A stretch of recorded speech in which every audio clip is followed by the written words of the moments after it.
ನಮಸ್ತೆ ಸ್ನೇಹಿತರೆ, welcome back to my YouTube channel. ಗಾನ ಕೋಗಿಲೆ ಎಂದೇ ಖ್ಯಾತಿ ಪಡೆದಿರುವ ಆಶಾ ಭೋಸ್ಲೆ ಭಾರತೀಯ ಸಂಗೀತ ಲೋಕದ ದಿಗ್ಗಜ ಗಾಯಕಿಯರಲ್ಲಿ ಒಬ್ಬರು. ಅವರ ಧ್ವನಿ ವೈವಿಧ್ಯತೆ ಮತ್ತು ದೀರ್ಘಕಾಲದ ಸಾಧನೆ ಅವರಿಗೆ ವಿಶೇಷ ಸ್ಥಾನ ತಂದುಕೊಟ್ಟಿದೆ.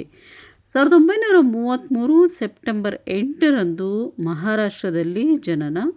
ಪ್ರಸಿದ್ಧ ಗಾಯಕಿ ಲತಾ ಮಂಗೇಶ್ಕರ್ ಅವರ ಸಹೋದರಿ.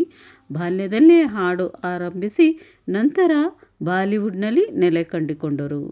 1000ಕ್ಕೂ ಹೆಚ್ಚು ಸಿನಿಮಾಗಳಲ್ಲಿ ಸಾವಿರಾರು ಹಾಡುಗಳನ್ನು ಹಾಡಿದ್ದಾರೆ.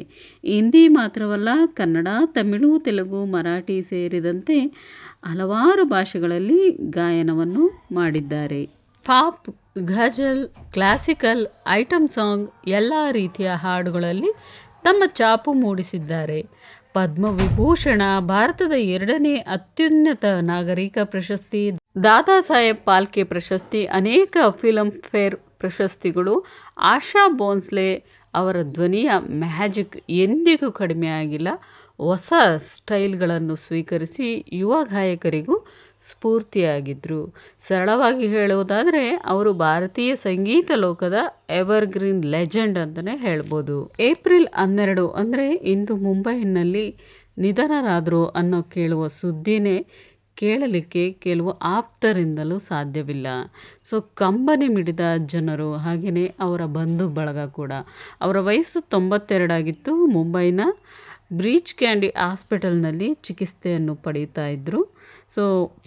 ಮುಖ್ಯ ಕಾರಣ ಅಂದರೆ ಚೆಸ್ಟ್ ಇನ್ಫೆಕ್ಷನ್ ಮತ್ತು ದೌರ್ಬಲ್ಯ, ಹಾಗೆಯೇ ಮಲ್ಟಿ ಆರ್ಗನ್ ಫೇಲ್ಯೂರ್ ಕೂಡ ಆಗಿತ್ತು ಅಂತಲೇ ಹೇಳ್ಬೋದು. ಆರೋಗ್ಯ ಹದಗೆಟ್ಟ ಕಾರಣ ಆಸ್ಪತ್ರೆಗೆ ದಾಖಲಿಸಲಾಯಿತು.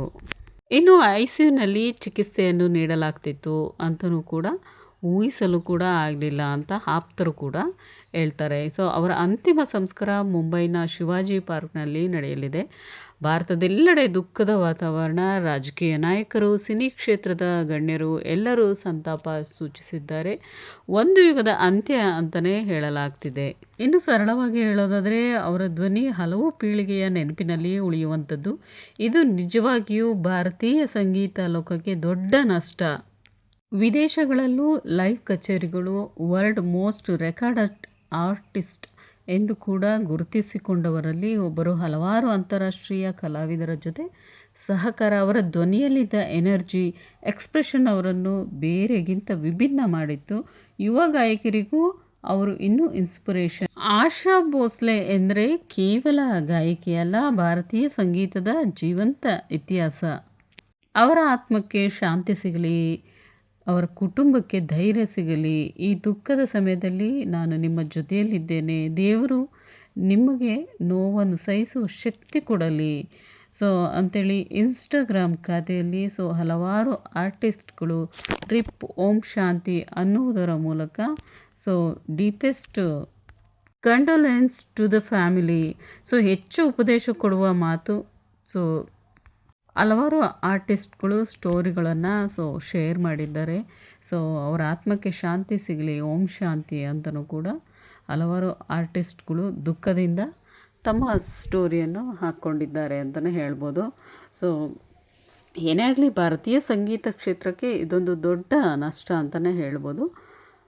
ಈ ವಿಡಿಯೋ ನಿಮಗೆ ಇಷ್ಟ ಆಗಿದೆ ಅಂತೇಳಿ ಭಾವಿಸ್ತೀನಿ. ನೆಕ್ಸ್ಟ್ ವ್ಲಾಗಲ್ಲಿ ಮತ್ತೊಂದಷ್ಟು ವೀಡಿಯೋಸೊಂದಿಗೆ ಮತ್ತೆ ಸಿಗ್ತೀನಿ ಫ್ರೆಂಡ್ಸ್. ಟೇಕ್ ಕೇರ್ ಎಲ್ರಿಗೂ.